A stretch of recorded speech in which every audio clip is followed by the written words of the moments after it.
is loyal to Gaddafi. As such, it presents the biggest obstacle to forces from the east moving on Tripoli.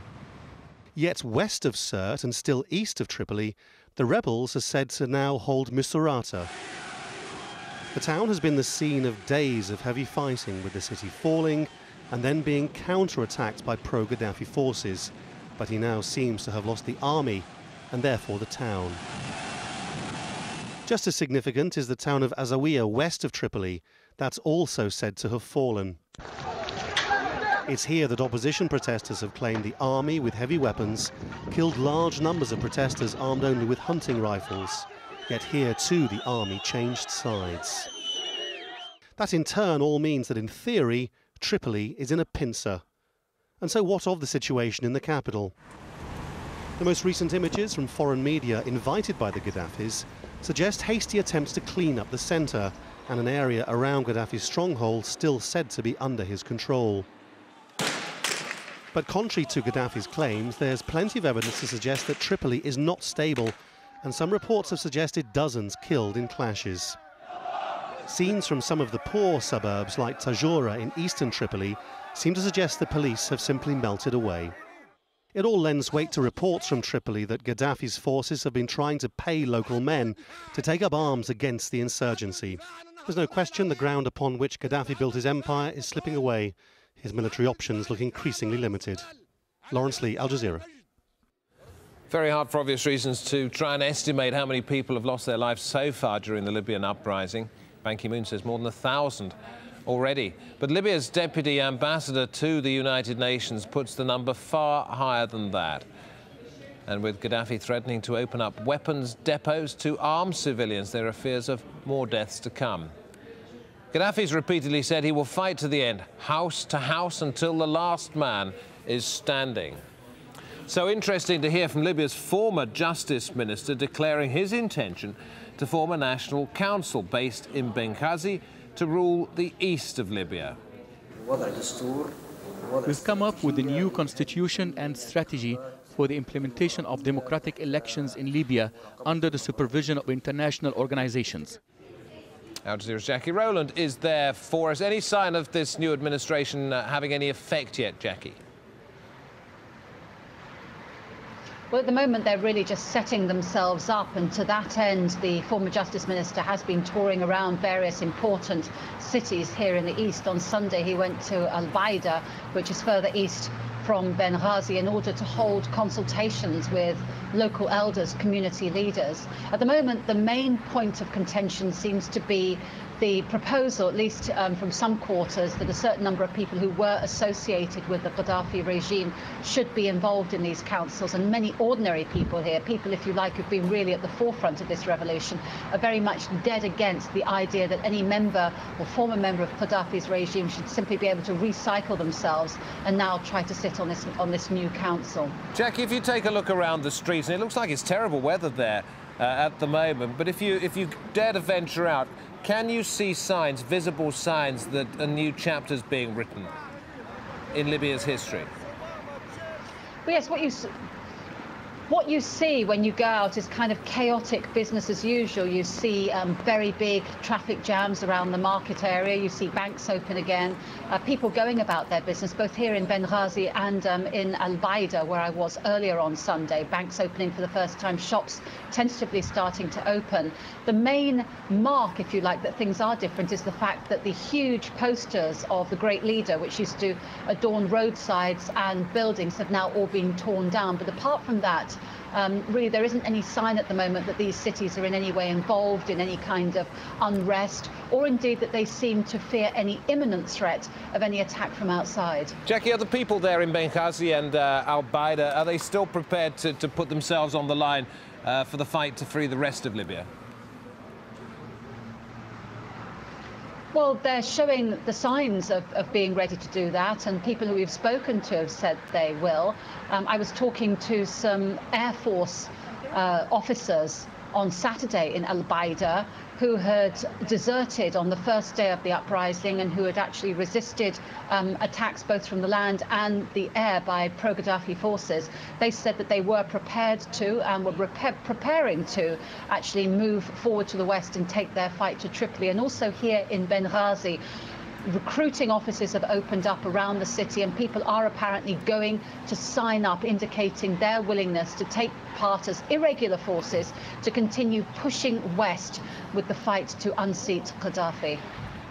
Jackie, thank you very much indeed. That's Jackie Rowland in the west of Libya, in Benghazi. If we head to the, I beg your pardon, she's in the east of the country. If we head to the west, to the Tunisian border, inside that country, our breaking news is that the Prime Minister's just resigned. Our correspondent, Nazneen Moshiri, is there. She's on the border. Been reporting mostly, Nazneen, for the last few days about the exodus of people from Libya itself. Now we've got news from Tunisia. Mohamed Ghannouchi took over, became Prime Minister when the President Ben Ali left, but he said he would stay until elections. So why does he want to go now?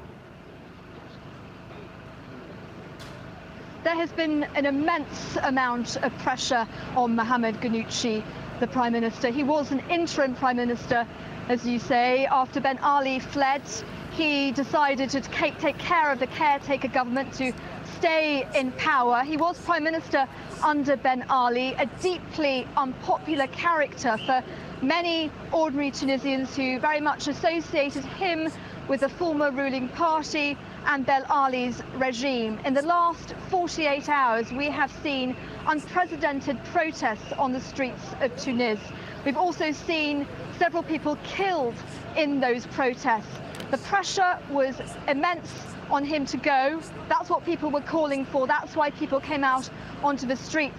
This is still an unstable country. You can feel it in the air everywhere you go. The army is still in charge here. This country is still under a state of emergency. This is where it all began, Tunisia, on the 14th of January when Ben Ali left, and the scenes that we saw here, then copied in Egypt, and now what we're seeing in Libya. But we can tell you that right now things are not looking good. The Prime Minister, Mohamed Ghannouchi, has decided to go, but what will he be replaced with is uncertain right now. And the Tunisians who've been demonstrating in the last couple of days, as opposed to the early protests, is it simply about the associations with the former regime, or is there something deeper to it than that? That is part of it, David, but it's also about the conditions that people are living here under. The fact that there's so much unemployment, the social problems that exist, and also the many deaths that occurred during the protests, more than 200 and 500 people injured. The fact that these deaths have not yet been investigated by this interim government, and not all parties are involved in this caretaker government as well. There are many opposition figures who are not in government right now. Those are the many reasons why people were protesting. But the problem now for this country is that the rebuilding will cost billions of dollars, and Mohamed Ghannouchi in the last few weeks has been trying to build up support, meeting many diplomats who have come here to try to gain not only diplomatic but economic support. Where this leaves the country now, well, we'll have to see. At a stage further, Nazneen Moshiri, thank you very much indeed. Nazneen's on the border between Tunisia and Libya. As I understand it, we're going to the capital, Tunis. We're going to talk to Ziad Cherny there, who is a lawyer who's allied with the opposition parties there. Mr. Cherny, thank you very much indeed. First of all, your reaction to the fact that the interim Prime Minister has now quit. I wonder exactly if it's the right decision of the Prime Minister, because even some parts of the opposition are not okay that he quit the government right now. But let's say it's under the pressure and under the request of all protestants. So let's say he said finally, okay, I will quit. But right now, what will be the next step? I wonder. Yes, that was going to be my question, and ask you if you could sort of hazard a guess at sort of who's going to follow, what system's going to follow Mohamed Ghannouchi's resignation, because, of course, elections aren't going to happen for some time yet, are they? Yeah. Let's say exactly that his answer and his decision to quit the government is the answer, the real answer to the street. Let's say that he ends his speech by telling us that the majority of the Tunisian people have to, which are silent right now, have to react and not be silent. They have to not keep their mouth shut until this moment. From this now on, from this moment, they have to react and say their point of view. Was there a sense, Mr. Cherny, that the protesters' voices were no longer being heard, that because the international spotlight was perhaps elsewhere and the elections weren't going to be for 6 months, that their concerns had been forgotten very quickly? Let's say that we have a constitutional problem. Opposition and the government right now are not okay. They don't agree about this time, and let's say that the problem was from the start, because this government based the decision on Article 56 and Article 57 of the Constitution, and this they are not a legitimate government. But let's say that all the parties in Tunisia agreed that this government should try to take the government. It will be a transitional government, only to settle peace on the town and try to organize the elections. Thank you. Ziad Cherny, a lawyer allied to the Tunisian opposition movement, reacting to the resignation of Tunisia's interim Prime Minister Mohamed Ghannouchi. We're going back to Libya's uprising, the latest diplomatic reaction. Britain's UN ambassador says a Security Council resolution targeting the Gaddafi regime sends, quotes, a powerful signal of the international community's determination to stand with the people of Libya. UN resolution passed unanimously on Saturday demands an end to the violence in Libya and the recognition of people's legitimate demands. It also calls for an investigation into the bloodshed and for attacks on civilians to be referred to the International Criminal Court. Also, an end to all arms sales to Libya. Kristen Salumi has more from New York. Will those in favor of the draft resolution contained in document S/2011/95 please raise their hand?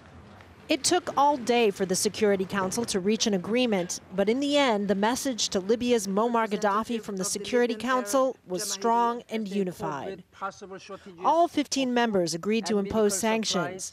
They called for an end to the violence and vowed to hold the perpetrators accountable. It takes new steps against the use of mercy